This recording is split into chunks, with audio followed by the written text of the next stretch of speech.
He said, my name is Barbara Muthoka. I'm the program manager at AFCHIX, and it really is a pleasure to be here. It's our first time at AfPIF, and we are very honored to even be having this session talking about our work, but also having this panel to moderate, just talking about women and why we are important in the tech space. And so this panel discussion is going to be about generations in tech. Is there still a problem being a woman? That is the question we're looking to answer today. We have a diverse group of panelists who are going to be joining us today. We have an extra chair. No one will be sitting here. We're just 5. So bear with us.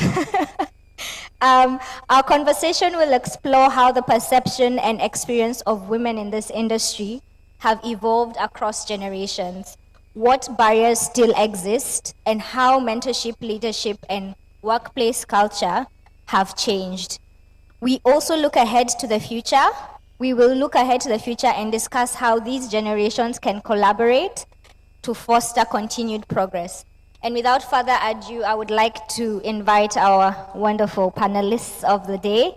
We have Nikki Popoola from WIOCC. Yes. We'll have Florence Adeleke, Digital Flossie. Welcome. We'll have Kehinde Bamgboye from Equinix. I hope I did not butcher your name. And we have Isabel Odida from Gcore. Anyway. So I'm looking forward to this conversation. Let's have the ladies come in. And please have your questions ready at the end of the session if there are any that come up.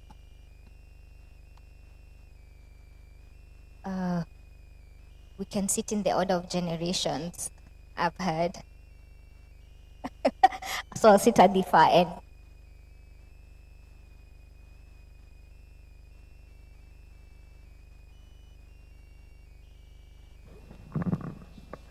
Hello? Oh, great, thank you.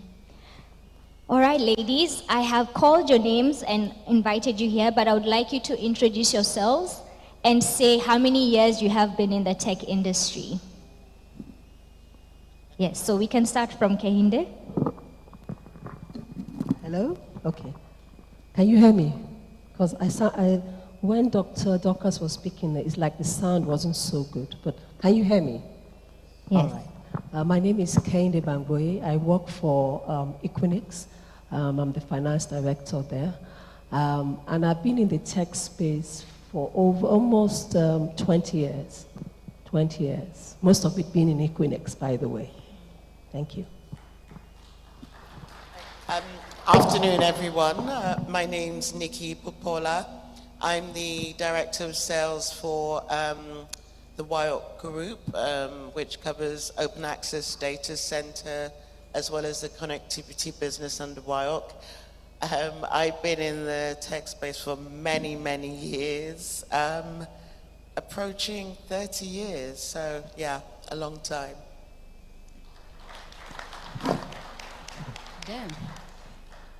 Hi, I'm Isabel Odida. I work for Gcore and I'm part of the PC of AfPIF.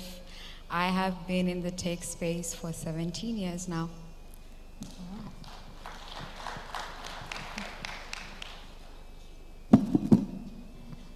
Well, I guess I'm the youngest. My name is Florence Adeleke, and I'm the strategic founder of Digital Flossie Consultancy, where we help tech startups and tech professionals build smart, scalable, and sustainable brand, leveraging AI, data, and powerful communication. So I've been in the tech space for close to over 5 years, yeah. Wow, thank you, ladies. Great. I would like all of us to answer this one question before we break it into the generations. What role did your own efforts play in getting you to where you are today? And what external factors helped or hindered that? Okay, let me start. Okay. So I'm not in core techie because I'm in finance, but obviously acquiring the necessary skills were paramount. I ensured that I was adequately skilled. I went to the proper schools, got my proper professional degrees to ensure that I could work in the tech, in this space, in the finance space, and then in the tech space. But even having said that, I also acquainted myself with the technical terms so that I could familiarize myself with what was going on in that space. So even when they're having discussions, I will not necessarily say I will dominate those discussions, but at least contribute to those discussions. So making sure I was properly equipped by myself and just going online, you know, spouting the internet, ensuring that I am reading good books so I was adequately skilled for this particular role. Hindered, I really won't say I have been hindered. That's me personally. But I would say something that one lady said before I came up, that I did set up certain barriers in my mind, my own mind. And over time, I've been able to bring down those barriers. So personally, I have been able to overcome those barriers by ensuring that I don't compare myself with anybody and know that I can drive this career by myself and be on the top of it. Thank you. Afternoon again, everyone. We've had, as a panel, I think we've had several discussions, and we all have various opinions, but we say, is there a problem? And personally, I don't feel I faced problems per se that have stopped me moving forward, but it is an issue when you speak to people. I didn't study anything in tech. I actually studied English, and I started off my career in sales, selling advertising and pharmaceuticals and drinks. It was just by accident, because I had friends in telecoms industry and I wanted to get in, and a friend of a friend gave my CV to a man called Dennis Jones. I'll never forget him, and he called me in and interviewed me and told me about the role. He wanted me to work for Cable and Wireless, to come in and sell in Africa and the Middle East. And I said, have you read my CV? He said, yes. I said, you do realize I don't have any experience? And he said, yes. He said, but can you sell? I said, yeah. And he said, I will teach you. And it's thanks to him that I'm where I am today. And that's one thing that I always implore people, and I'm guilty of it as well, but when we recruit, I think we should all be conscious. Don't always ask for the 10 years plus experience. You see it on all the CVs. Look beyond the experience and look at the potential. And when you put down, I mean, it's something that will come up, but one thing that studies show, when you ask for things on job descriptions, men are more likely to apply when they actually only fit 60% of that criteria. But women try, and it's like, oh no, I need to tick every box before they consider applying. So please look further, look beyond. That's my initial, yeah. Over to you. So I don't feel like I had to put in so much effort. For me, it was mostly interest. My personal effort was expressing my interest in the industry, and I got support from there, right from my family, my dad, my brothers, and the first team I ever got to join. I won't say there have not been any hindrances for others, but that I haven't seen. But for me, it's been quite effortless, I would say. That's great to hear. Florence, do you have anything to add?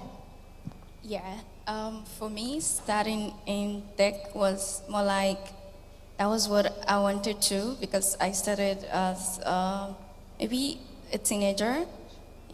started with MS Office tools and then studying computer science. And I just wanted to go up the ladder.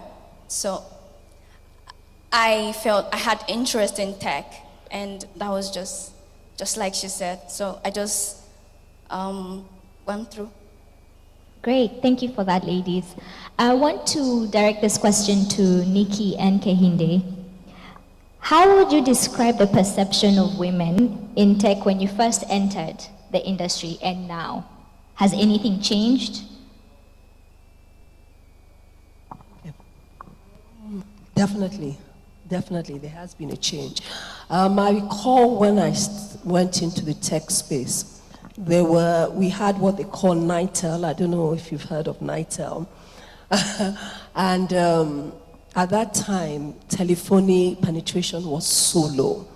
And so this organization I had joined was trying to set up these telephone booths that we have in the UK. And so we're building what they call these E1 trucks across the region. And there was no female engineer. I clearly remember that. In fact, if I recall now, I was only the female in that organization, But when I look where we are today, and I remember someone like Funke Okpeke and what she has done in the mobile industry, a woman comes up and definitely the X generation, and builds the main one submarine system, now Equinix. It's remarkable.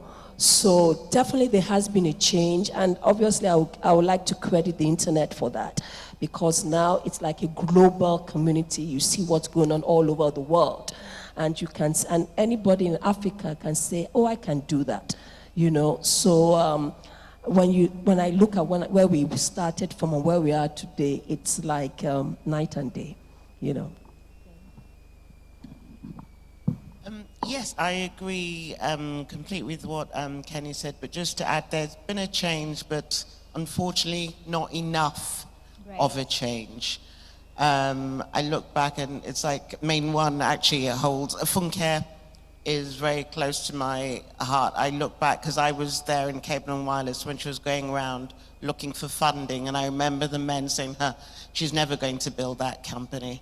It's never going to work. That cable will never materialize. And look at what's happened today. So yeah, no, I look back with memories, and there are more women, but I think of my own daughter. I asked my daughter started in a tech company in May this year, and I asked her the question. I said, I know what you're going to say. You're going to say it's not a problem. But she said, trust me, it is. She's working in a small private company in Brighton, and 10% of the staff are female. And she said it's still a bro culture. It's like, yeah, all the men sticking together. Yeah. So we still need a change. Yeah. Great, thank you for that answer. I like that you contrasted with the actual change of Kehinde, but also saying that there still is a problem as we are answering the question today. And I hope it's also engaging your minds as you're seated listening to us, just thinking about whether that is true or not in your organizations. This question is going to Izzy. Do you feel supported by the trail Gen Xers have blazed, or have you had to carve your own path in a different context? I honestly wish I got support from the Gen X's, the ladies. Most of the support came in from the Gen X's that are the men, and I wish I had that more from you, because I didn't have the Gen X's supporting me. I feel like we had to fend for ourselves as millennials. I mean, Barbara, you're a millennial as well. Yeah. You could quote me if I'm wrong. Mm-hmm. But I feel like we haven't had that much support from you, but I feel like it's not too late. We still welcome it, because I feel like there is so much that we could have learned from you, or that we can learn from you. And I know we are not alone, and so because we know that it's difficult for us to fend for for ourselves, we try to extend the support down to the Gen Zs. Right. And I hope we are trying as much as we are. I think so, but if I look at my journey as a Gen Z in tech space, starting with, I started my core technical in CCNA, and I had all men. I was the only female standing, even at that. So in the team, when we had that training and also got certified to the point, but I had support from the males. So for women, maybe millennial, all of you, I couldn't find you. Ouch. I'm so sorry, but that was just it for me. I couldn't find you when I was, looking for, but coming to the digital space as well, I think I had more male, learning digital skills and all that. In addition to that, I had more male that I could look up to and see. Just recently, I'm coming across, a millennial of women, but for the older women, I really could not find them. And maybe I think that gap might have been because there's no communities of women in tech or in this And space. sorry, Is that's that where I true? wanted to come in. Great. Because Go ahead. Sorry, Izzy, well, unfortunately, I only just met you 2 days ago at this conference, but there are so many women's groups out there. I belong to one, Women's Tech Forum, WTF. I'm part of the EMEA founding chapter, and there's so many groups all over. Just go on LinkedIn and search, and sometimes we need to try and help ourselves as well, but when I come across women, I do everything I can to help, to support, to guide. I've even formed a group within our own company where we meet quarterly now, and we talk through issues and concerns, and I believe there's so many women's groups out there. Yes, they might not be in your immediate surrounds, but please seek them out. The WTF, we hold events at, the next one I'm organizing is at AfricaCom. So for those of you that are going to be there, please tell the women it's going to be on the first night.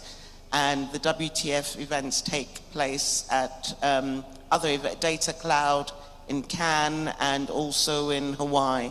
So there are women out there who are willing to support, but it's hard to see. You put things out there, but it's hard to seek them out. Please seek support where you need it, and that goes to all the women in the audience. There are women who wish to support you. Please don't feel you're alone. Thank you, Nikki, for that. I want to ask her though, where did you look? Because the Gen Zs come in at a stage or at a point where we now have more women in tech than when we did. Because when we did, you were less, right? So it's in order for me to say, there were not that many. But if you look in the room right now, there's way more women than there were during their time. Right. And when we just walked in. So where did you look? Good question, Izzy. Where? Okay. First you look at your physical community, right? Before the virtual.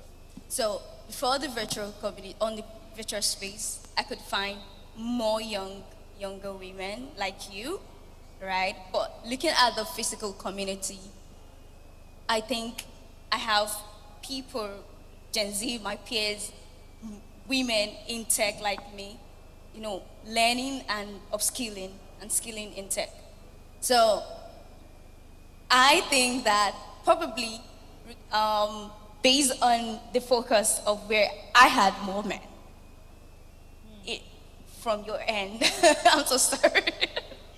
but I understand the fact that there were, as I grew, I started coming across more, millennials who are in the technical space as well, and I could look up to. So, Florence. Yeah. Because you come in also at a stage where, you have technology has evolved. You have social media. You have, you guys have, there is TikTok, there is Instagram, Facebook, LinkedIn. You've come at an era where all these things are, and it's very easy to like seek out. There are always so many women that are being showcased and everything. So I would say it's on you. I would say it's on you.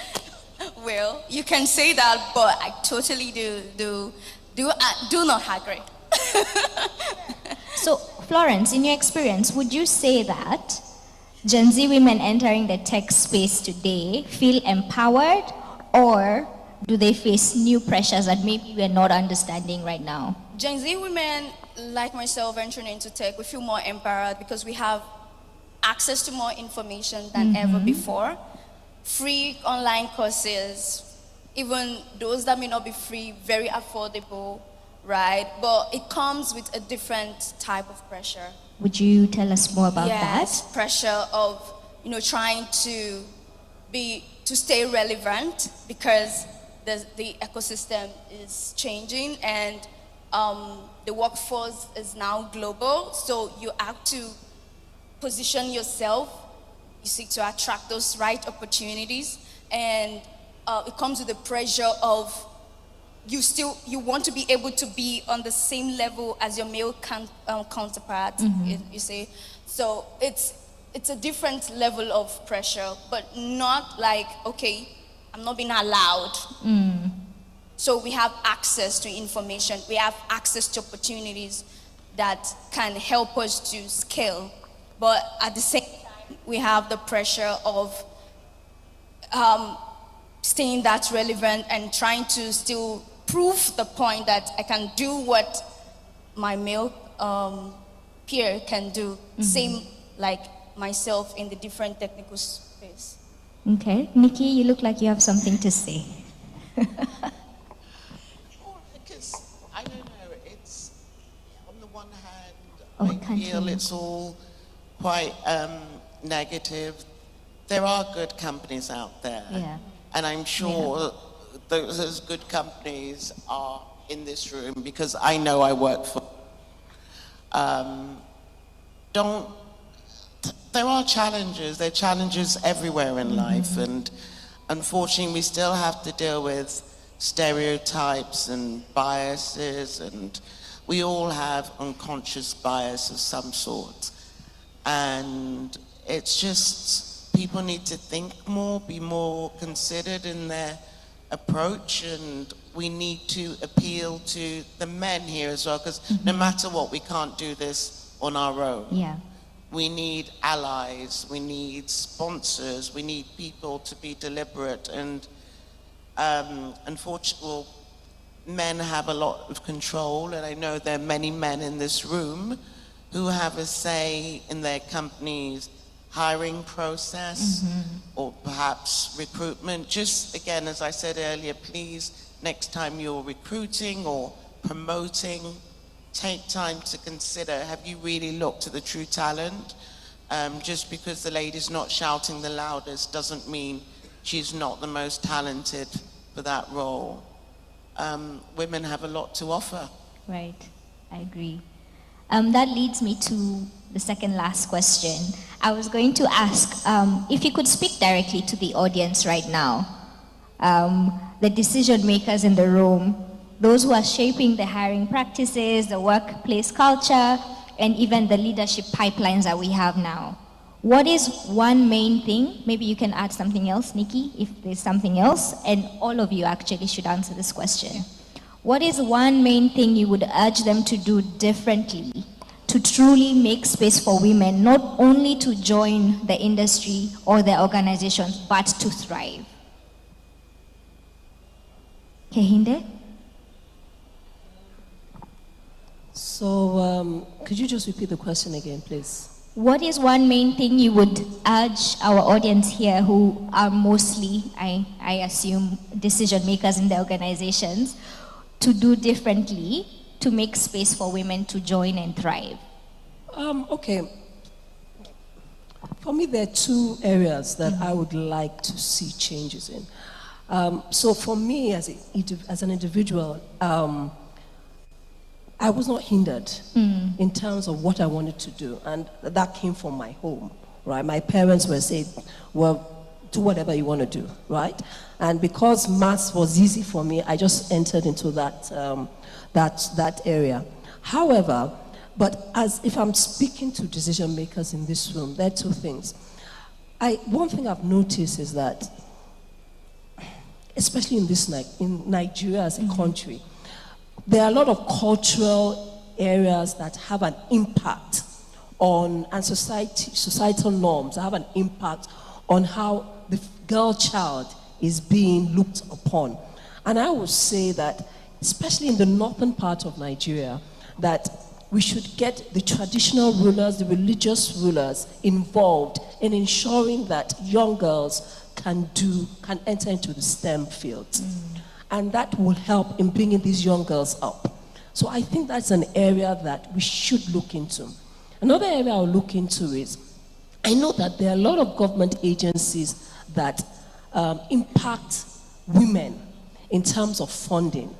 But I would say that let those that type of funding be channeled through the private sector and in the tech space, so that they could use their resources to help or aid these young girls and bring them up. So those are two areas I think that we can improve upon. And then finally, just I will hand over to Nikki. In my organization, for example, the female mix, and it's a techie space, is like 70-30, right? But we are very deliberate and intentional about bringing in young girls into our organization that are techie savvy. So it's those three areas I think we can improve upon or develop on. Thank you. Thank you. Okay, talk more. Talk more to your colleagues, to your staff. Find out if there are any issues. I mean, we all come to work. A lot of the time, we're so busy, we don't take time out to find out what their concerns are. So talk more to people. There might be things that could so easily be fixed. It could be that drink on Friday that you go for with all the boys and you leave some women feeling left out. It could be anything. Make changes. And again, when it comes to promotions, again, it's back to that thing that I said. Promotion, a lot of the time when we're recruiting, it's done by referrals. And who are the majority of people? The majority of people within organizations are men, generally, not all the time, of course, but they're going to refer other men that are like them. Try and look outside your usual thing, and if possible, do blind CVs where you don't see names, you don't see gender, and look internally and try and increase. Think about the women in your organizations anyway. Talk to them. Thank you, Nikki. Izzy? I would say let's start with getting them interested first. And how do we get them interested first? By being an advocate for the cool things, the nice things, the positive things that are happening within tech. We've already made as much noise as possible about the challenges that are happening, but I feel like there is less advocacy for the positive things that are happening. I mean, that's why some of us are here, right? Still here. Right. Because there's some positive stuff happening. So when you speak positive, then you attract people. You will attract more ladies. And when you attract them, then they get interested. And then you'll have as many knocking on the doors of the decision makers. So I would suggest we start with the advocacy so that they get interested.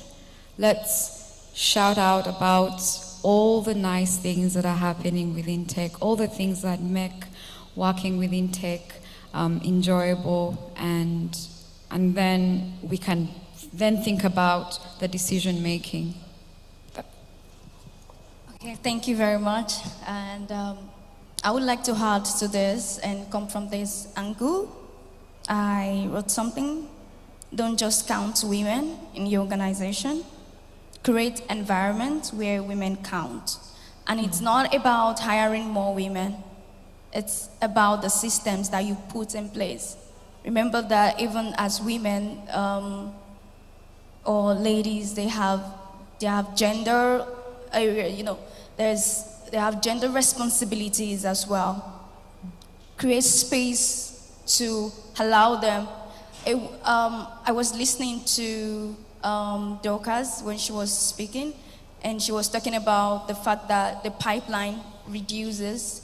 So even when women start considering, okay, family, like, do we have plans as organization that when these women with this energy like me, we're coming into the industry, we're not feeling like, okay, we're going to get to a point where we, technical wise, we are not stressed. We're not like creating, so we need to create that policy that doesn't just put women in positions that we feel maybe will be less technical, considering, but where they can be stretched, where they can be sponsored, they can be mentored, and they can come to full capacity regardless of, without having to want to sacrifice their passion or their family or other things that makes them women.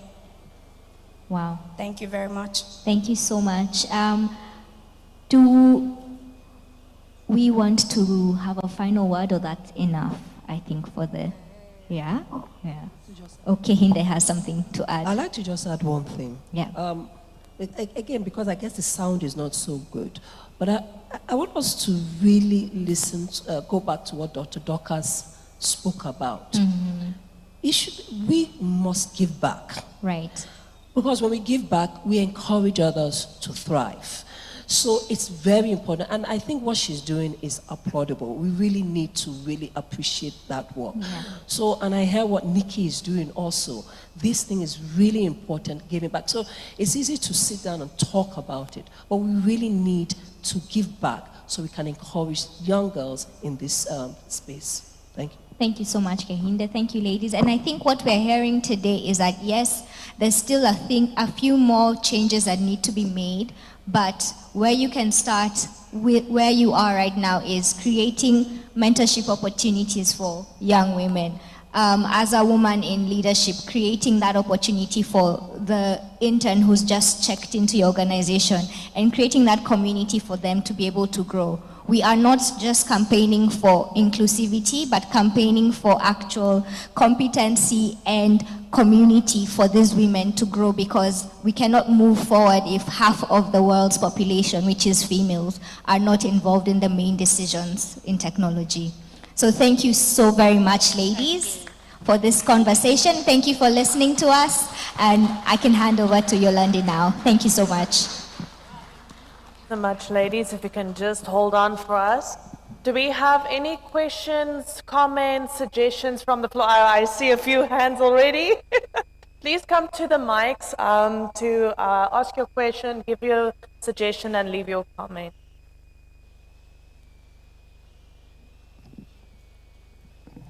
Hi everyone, my name is Farida from Tanzania, a Peeling Fellow from Internet Society. I just want to ask one question, anyone can answer. As we encourage more women to join and thrive in tech, but still have women who don't have tech background. So how do we ensure that these kind of women are not left behind, and what are the practical pathways that they can support their entry in this field? Thank you. I think just if because I know Dorcas's presentation, that touched a great deal on how more women can get in, and it all starts going back to what Kenny says, from the home and whatever, getting women interested in science, organizations like that. We also, as WIOCC, belong to a group called WAVE, because WAVE was an organization set up by the sub-optic community, because it was felt that it's like we're all getting older and there's no young blood coming through. It's like in 20 years' time, who's going to be left? So WAVE was set up, and that talks to young people, trying to get them interested, and we get young people from different organizations to come and explain to undergraduates about what we all do, because our work is not hidden as such, but you're hardly going to get a young person say, oh yeah, I want to go up and I want to go and work in a data center. They don't know what a data center is. They don't know about cable systems. They don't know about what we do. It's all gray. So yeah, there are programs out there for young people, and I think if we can all do a bit more to encourage people. Yeah, I would wager that you go back to your community and go back to these young ladies and women who do not know about tech or don't even have access, and work with them, introduce things to them, because how will they know if they don't hear about it? So also encouraging you and the people in your community to band together in the tech community to go back to the places they've come from, to introduce technology to them in the different aspects that they need to understand it in. And I would love to add to that you don't need to have come from a technical background. I have my younger sister in law, and she's doing fantastically well in tech. So the technical space has now given room, giving people opportunity, regardless of your background, to with the information and with the with what Dr. Dokas also shared with us, anybody can come in. Isabel mentioned something very critical: interest. That's it. Once the interest is there, then there's no impossibility. I also just want to add, from a woman's perspective, there's always a little clock put on us, right? And I think the important thing is just keep in mind it's never too late. Even if you didn't start as a young girl having some interest in this kind of field, you can still join. Even if you are a lawyer and you decide, I want to try something new, as long as you have that passion and that drive to learn, you can enter the industry. And us as women in the industry should just make space, and we should tell them about, or be mentored. Regardless of what level you are, you know a little bit more than your counterpart, or from different aspects. So it's so important for us to also work together on that, regardless of when these ladies join the industry. Next question. Hello everyone, good evening. My name is Ibiso Kingsley George. I work with the Nigerian Communications Commission. So for me, I think part of the responses to the last question, I've actually addressed the comment I wanted to make. It was interesting to find out that the first two panelists were an accountant and the other person read English. And I think when we emphasize STEM in tech, we drive a lot of people away, because yes. I'm not a technical person, but I have spent the past 13 years of my 24-year career in the tech space, and I'm more into regulatory and policy development. So we need to open it up for people to understand that you can actually come in, not because you're an engineer or you read computer science, but the tech space still has the economic part of it, it has the social part of it. So it's good to actually spread that, especially during the Girls in ICT Day. Let's try not to emphasize STEM. Let's focus on what we are doing. We're in tech, so let's focus on ICT. That's just my comment. Thank you very much. Exactly, yes. There's space for everyone. Yeah.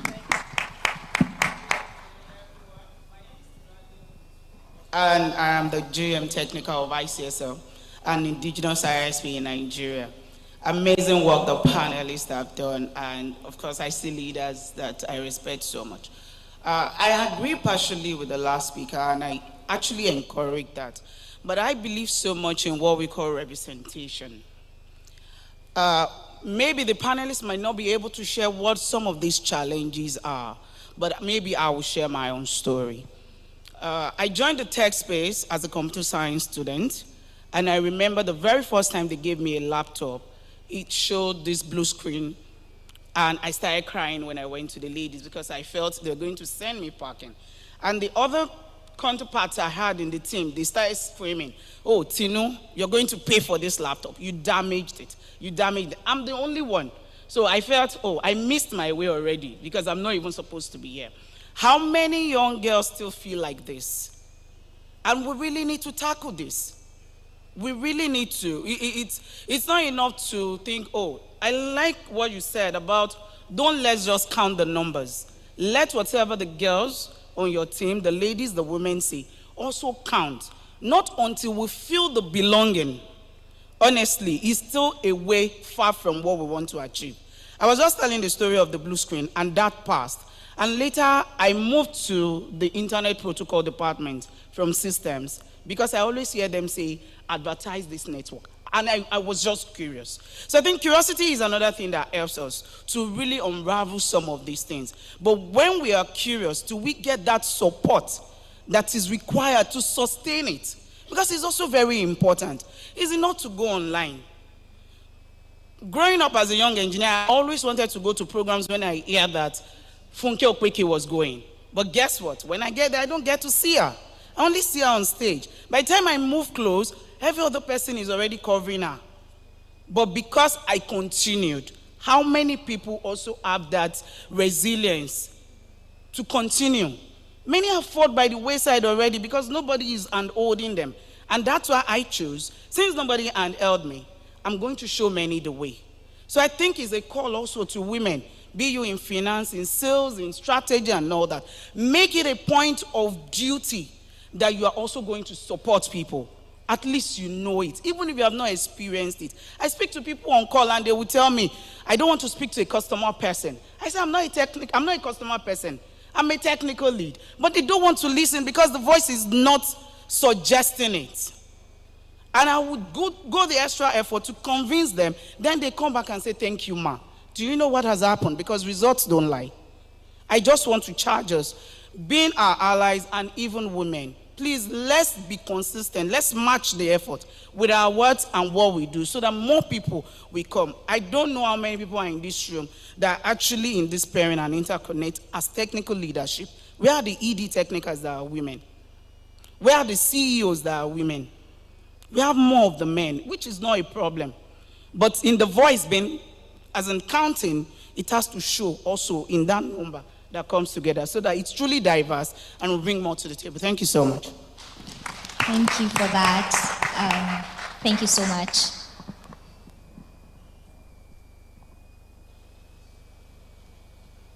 Hi, hello. I just want to say that, first of all, this is my personal session. I've been waiting for it. So thank you so much for the organizers and for the ladies at the panel. My name is Ayan Khalif. I come from Mogadishu, Somalia. I have two questions. My first question is, I feel like as women in general, we're stuck in a loop constantly whereby we need to we are in a divide whereby women have to be bridged in certain sector, not just in tech, in everything basically. So I feel like maybe a few years to come, today we are talking about women in tech, whether we have more women in tech, do we need more women in tech, how can we bring more of them? But I'm sure 3-4 years to come, we will be talking about women in AI, do we need more women in AI? So how can we make sure that women are not just left out in tech, but they are also in the wave of innovation that is coming through, because it is really shaping the future of work. So how can we make sure that they are not left behind in that sector as well? My other question is, I feel like as women in this field, we are constantly in an emotional burden whereby we need to prove ourselves, work harder, because we are in this field, we are representing more women, we have to constantly show up and show off. So how can we make sure that we create a work environment whereby women feel really supported and not just giving them flexible hours, parental leave? I don't think that really works in our favor, because at the end of the day, when we come back from that leave or the few hours that you have been given, we are expected to work extra and extra harder, much more than the male counterpart. So how can we dismantle that system that has been created? Because I personally believe being in this field is not a personal thing, or it's not just about starting from home.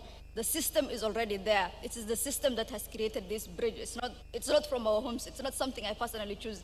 The system that when you tell me to join this field and I join, and tomorrow when I come outside, there is no work for me, or I'm being given the simple things, the simple tasks whereby I feel like I cannot represent fully for what I learned from the schools. So how can we move from being it personal to dismantling the system that has created this? Thank you so much.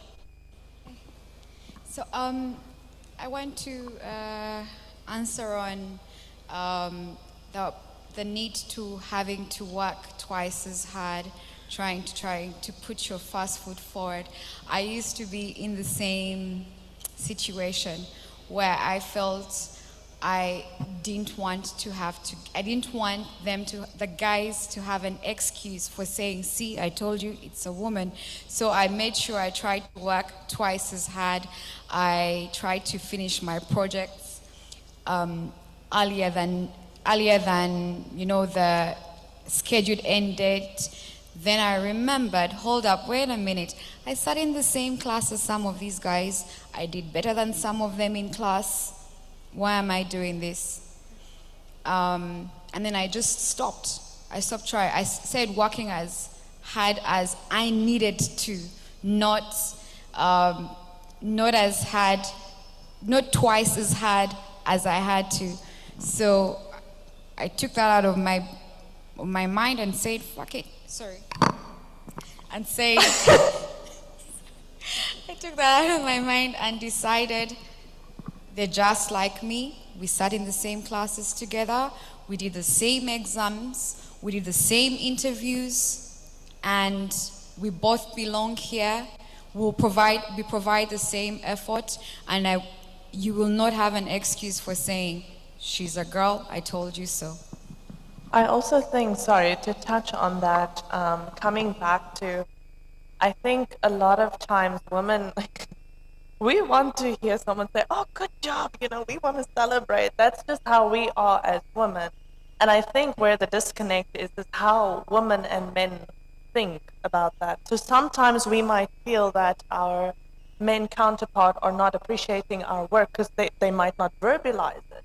They might not say it in the way that we want. Maybe they give us, like she mentioned, flexible hours or whatever it may be, but that's not what we want. We want that congratulation or, because we receive it differently. Where men, it's more a transactional kind of thing. So I think sometimes it's about understanding what it is that you need, right?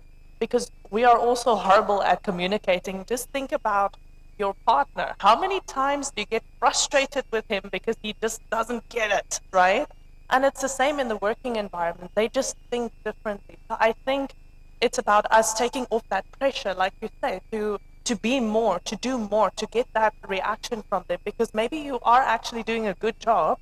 They just don't know how to tell you. I want to hear this gentleman but let me just quickly say something to this lady. Listen, what's your JD? My approach is a bit different. What is your JD? If you're in the workspace, do what you're expected to do. It's as simple as that. If you're supposed to delay, I don't need to work harder. If my JD is saying this, that is what I'm supposed to deliver. Whether you're a man or whether you're a woman. Now, when it comes to, this is where the real challenges are. When a lady is young and she wants to have her children, can she communicate that properly in the workspace? Because she doesn't want, men don't get pregnant, men don't have children. But this is where we need to ensure the leaderships that we have are people who understand these kind of concerns, especially for young women who want to have their own families. But when it comes to work, you do your work as you're supposed to do. If you're going to give an excuse for work, that's where the challenge starts. So do what you're supposed to do in the workspace. And I tell you not, if you have a proper performance management system, they were going to grade you on what you have done. So that, for me, that is the approach I would take, and that's the approach I have taken throughout my career. Let me just say something. When I started my career, a lot of people will ask me, you don't go out, you don't leave your space, you don't talk to people. And the reason was simple. I had work in front of me, I just wanted to deliver. And when we have that kind of mindset, you find that people will begin to see you. People will want you on their jobs. Because I was in audit Deloitte. So people wanted me on their jobs because I did my jobs. So I think it's the same thing. And I'm not sure that there's any gender bias there. Do what you're supposed to do.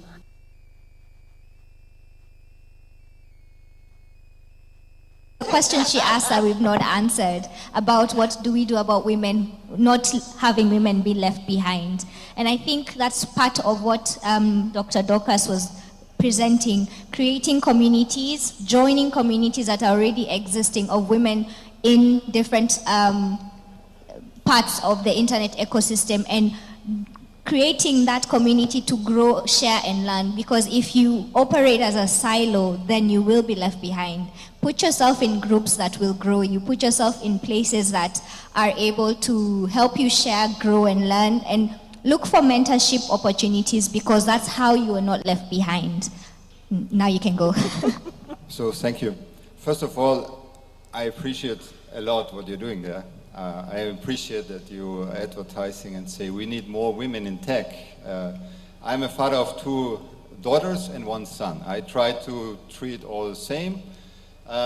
And my oldest daughter, I was so proud when she started to study a technical thing, you know. So she's microbiology. So I was very happy when she started this, because for me, you're black, you're white, you're yellow, whatever, what the fuck. Just do what you want to do and do it good and love it. And so I have a message to all the men here. Yes. Everybody who has a daughter, motivate your daughter to go into tech. Yes, thank you so much. What a way to end this conversation. I don't know if there's any more questions. I think that is everything. So ladies, thank you so much. We want to just give a hand again to our panelists. Thank you so much.